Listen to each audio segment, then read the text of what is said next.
5 places inside the Quran, inside specifically Surah Al-Baqarah, Allah speaks about bringing the dead back to life again.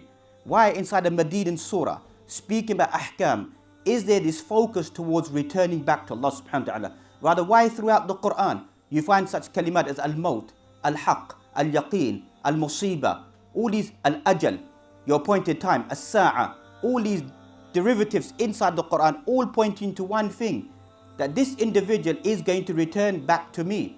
هو الذي خلق الموت والحياة ليبلوكم أيكم أحسن عملا. He is the one who created death. Allah never said life firstly. That's why ulama have a great discussion about why did Allah say death? Because when you come in this dunya, it's a reality. No one knows whether they're going to be born on the face of this earth. But once you are born, there's a reality that you're going to die. So Allah has created death and life. لِيَبْلُوَكُمْ أَيُّكُمْ أَحْسَنُ عَمَلًا. To see which amongst you is going to be best in actions. Allah never said أَكْثَرُ عَمَلًا. Who's going to do the most actions? He said who's going to do the best of actions, good actions. That's ulama have dissected is the meaning of this ayah inside the Quran. What is the best of actions or the good actions? One, it has to contain sincerity towards Allah subhanahu wa ta'ala. And secondly, that your actions that you do are in correspondence with the sunnah and the teachings of the Prophet Muhammad sallallahu alaihi wasallam. These are 2 criteria that we should live inside our life. That if I want my actions to be rewarded by Allah subhanahu wa ta'ala, I want reward to be given to me, or I want my sins to be transformed over, then this is what I need to do inside my life. Have a life full of sincerity and following the sunnah of the Prophet alayhi salatu wasalam. People shouldn't despair. We find in the hadith, a person never should aspire for death. Person shouldn't aspire for death. Rather, a person should aspire, if a person is a good person, to aspire for a longer life. Because a person will be extended to do good deeds. And the hadith mentions that the person who's a rebellious or a wicked or a bad individual, لَعَلَّهُ يَتُوب, perhaps he may repent. Look at the forgiveness of Allah subhanahu wa ta'ala. Look at the mercy of Allah subhanahu wa ta'ala. That don't aspire for death. Don't think that I've done so much inside my life, I'm never going to be forgiven. Rather, aspire for a longer life. That opportunity is given to you to return back to Allah subhanahu wa ta'ala. And everything that we mentioned tonight isn't something new. You can pick up Riyadus Salihin, chapter number 65, speaking about death, of Imam Nawawi rahmatullah alayhi, which every person should read. This collection of ahadith, which are spiritual in nature, whereby he collects all the ayat inside the Quran speaking about death, speaking about the ahadith that the Prophet ﷺ, he prophesies about, or what he encouraged us and reminded us about. He highlighted to us, tadhakkarul maut, remember death, or hadimul laddat, either bidhal or bidal, that which destroys the lust and the desires. Lust and desires always don't need to be haram.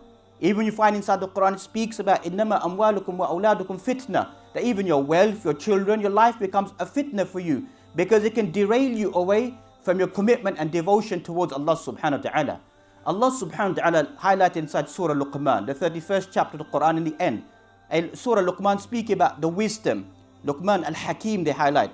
In the end of this surah, Allah mentions, Inna Allah indahu ilmu as-sa'a, wa yunazzilu al-ghayth, wa ya'lamu ma fil arham, wa ma tadri nafsum madha taksibu ghada, wa ma tadri nafsun bi ayyi ardin tamut, inna Allah alimun khabir.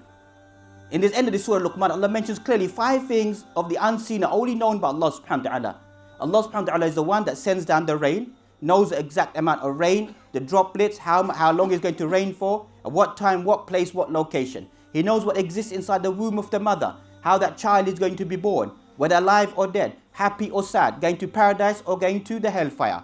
And likewise, Allah mentioned no soul knows what it will earn tomorrow. And no soul knows in which land it will die. No individual knows that. What's going to be the end of that individual, where they're going to lie or where their death is going to come to them.